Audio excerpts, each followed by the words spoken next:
Thank you, Madam Deputy Speaker. I could scarcely believe it last year when the county council elections in Essex and elsewhere were postponed for a year. So clearly there is no reason at all why they can't go ahead in 2026, although I know the local Conservative administration is fiercely opposed to that. But the whole local government reorganisation is a dog's dinner. The public don't understand what's going on. You're asking people in Clacton to vote in local elections year after year after year. You're telling them we're going to get rid of a district council that they know and understand and respect and replace it with a pretty amorphous unitary authority. So, if that is going to go ahead, clearly it is, I don't like it, but clearly it is, you need a senior elected figure. Order. And we need a mayor. Right. Let me get this straight. You're telling me that in Britain, the supposed birthplace of parliamentary democracy, a government can just postpone elections because they're a bit worried they might lose? Brilliant. Absolutely brilliant. It's like cancelling your dentist appointment because you know you haven't been flossing.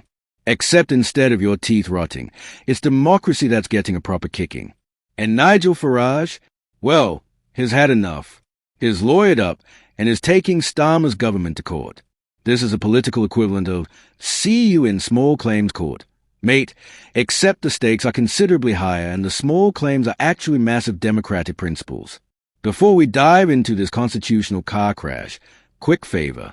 If you're enjoying this chaos, hit that subscribe button. Over 94% of you haven't yet. It's free, takes a second, and honestly means a world to us. Thanks if you did. Now, back to the show. So here's what's happened. Labour's local government secretary, Steve Reed, has decided to delay elections for 4 new regional mayors until 2028. These elections were supposed to happen in May next year. Candidates have been selected. Campaigns are underway. People have ordered posters, planned rallies, probably bought new suits. And then Steve Reed rocks up and says, actually, no, not happening. Come back in 3 years. The regions affected? Greater Essex, Norfolk and Suffolk, Hampshire and the Solent, and Sussex and Brighton. 4 regions, 4 elections, all postponed. Now, you might be thinking, well, there must be a good reason for this. And you'd be adorable for thinking that.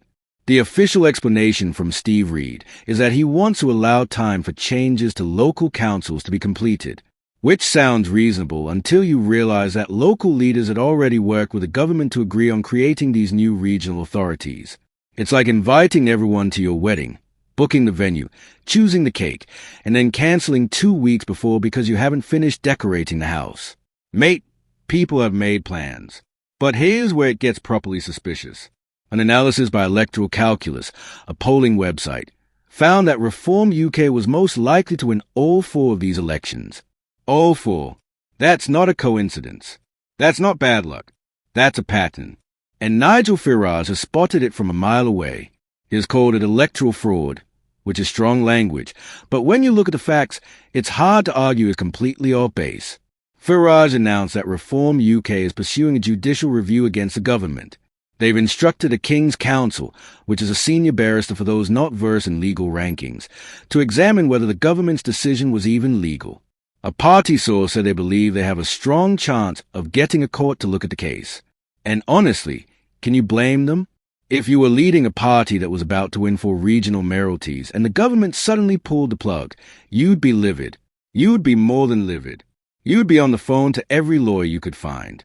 Let's talk about the timing of all this because timing, as they say in comedy and politics, is everything.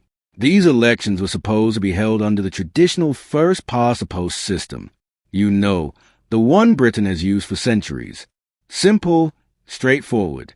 Whoever gets the most votes wins. But Labour has introduced changes that mean elections in 2028 will use something called the supplementary vote system. Now, without getting too deep into electoral mechanics, this system could reduce Reform's chances of winning. It's a bit like changing the rules of football at halftime because your team is losing. Technically allowed, but deeply unsporting. And Nigel Farage is not mincing words. Last week, he said the government is basically committing electoral fraud upon the electorate and that it shows the total and utter disdain this country has for liberty, democracy, and freedom. Strong stuff. But when you're postponing elections your opponents are likely to win and changing the voting system in the meantime, it's hard to argue that it looks good optically. It looks like a government playing political games with democratic processes. And that's a dangerous game to play. Now, here's the thing that makes this even more awkward for Labour. It's not just Reform kicking off about this. Tory leader Kemi Badenoch has waded in, saying that Labour wasn't actually ready for government and that they are making up their plans as they go along. She's got a point. You can't build up these new regional authorities, get everyone excited about local democracy, and then postpone the elections because you're worried about the results. That's not how this works. That's not how any of this works. But wait, it gets better. Even Labour MPs are unhappy. Jim McMahon, a former local government minister, condemned the delays in the Commons. Let that sink in. A Labour MP is publicly criticising his own government's decision. McMahon pointed out that Labour and other parties had already selected their candidates and that the government had a moral and legal obligation to honour its side of the bargain. He said that following a statutory process, everyone involved had a reasonable expectation that these elections would go ahead and that the government knows that trust is hard-won but is easily squandered. That's brutal. That's your own side saying you've messed up. When your own MPs are using phrases like moral and legal obligation and talking about squandered trust, you know you're in trouble. It's a political equivalent of your mum saying she's not angry, just disappointed. Which, as we all know, is infinitely worse. The context here matters enormously. Labour is facing a rough political landscape in the coming months. On the 7th of May, there are elections in Wales where Labour could lose control of the Welsh Parliament for the first time since its creation in 1999. In Scotland, once a Labour stronghold, they are facing pressure from Reform UK. And in English cities like Birmingham, they are threatened by pro-Gaza independent candidates.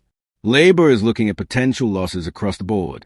So postponing elections where Reform is likely to win starts to look less like administrative convenience and more like political self-preservation. And let's be honest, this doesn't exactly scream confidence, does it? If you're a political party and you're so worried about losing elections that you postpone them, what message does that send? It sends a message that you don't trust voters, that you don't believe in your own policies enough to defend them at the ballot box, that you'd rather change the rules than change minds. That's not leadership. That's cowardice dressed up in administrative language. The judicial review that Reform is pursuing could be fascinating, because the question at the heart of this is whether the government has a legal authority to postpone elections that have already been set in motion. Candidates selected. Campaign started. Voters expecting to have their say. Can a government just unilaterally decide to delay that? And if they can, what stops them from doing it again in the future? What stops any government from postponing elections they think they might lose? It's Pandora's box of constitutional questions. Steve Reed's explanation about needing time for local council changes sounds reasonable on the surface, but it falls apart under scrutiny. These regional authorities were created in consultation with local leaders. Everyone knew elections were coming. Everyone had prepared for them. The idea that suddenly, at the 11th hour, more time is needed strains credibility. It's the political equivalent of a student asking for an extension on an essay they've known about for months because they suddenly realize it might not be very good. Kemi Badenoch's criticism about Labour not being ready for government cuts deep because there's truth in it. When you come into power, you're supposed to have plans. You're supposed to know what you're doing. You don't just make it up as you go along. And yet that's exactly what this looks like. A panic response to polling numbers. A desperate attempt to delay bad news. It's reactive, not proactive. It's politics at its most cynical. The fact that Jim McMahon, a former local government minister from Labour, has spoken out is particularly significant. He understands the mechanics of the local government. He knows how these processes work, and is saying the government has broken trust. When someone with his background and party loyalty says that, it carries weight. It suggests this isn't just opposition parties making noise. It's a genuine concern about democratic process being undermined. The supplementary vote system that will be used in 2028 is worth understanding because it changes the game significantly. Under first past the post, whoever gets the most votes wins. Simple. Under supplementary vote, voters rank their preferences, And if no candidate gets more than 50% in the first round, all but the top two are eliminated and second preferences are redistributed. It's designed to ensure winners have broader support, but it also tends to favor established parties over insurgent ones, which is convenient for Labour when facing a surging Reform UK. Changing the electoral system isn't inherently wrong. Different systems have different merits. But changing it specifically when you're worried about losing elections to a particular party looks absolutely terrible. It looks like you're rigging the game. And in politics, how things look matters almost as much as how things are. Perception is reality when voters are deciding whether to trust you. The broader pattern here is concerning. Labour came into government with massive expectations. They were supposed to be the adults in the room after years of conservative chaos. They were supposed to restore trust in politics. And yet here we are, months into their tenure, and they are postponing elections, changing voting systems, and facing criticism from their own MPs. It's not exactly the fresh start people were hoping for. Nigel Farage has built his political career in anti-establishment, on fighting against what he sees as a political class that ignores ordinary voters. And Labour has just handed him the perfect example. Look, he can say, they are so scared of you having your say that they've cancelled the elections. It's a gift-wrapped narrative. It confirms everything his supporters already believe about the political establishment. They are terrified of giving power to the people because the people might choose someone they don't like. The legal challenge will take time to work through the courts. Judicial reviews don't happen overnight, but the political damage is already done. Labour looks weak. They look scared. They look like they are playing games with democracy. And in British politics, once that narrative takes hold, it's incredibly difficult to shake off. What makes this particularly frustrating is that it's self-inflicted. Nobody forced Labour to postpone these elections. They chose to do it. They could have held the elections, fought hard campaigns, and accepted the results whatever they were. That's what democratic parties do. Instead, they've created this mess. They've given ammunition to their opponents. They've disappointed their own supporters. They've raised serious questions about their commitment to democratic principles. The irony is delicious, isn't it? Labour spent years attacking Conservatives for undermining democracy, for breaking conventions, for playing fast and loose with constitutional norms.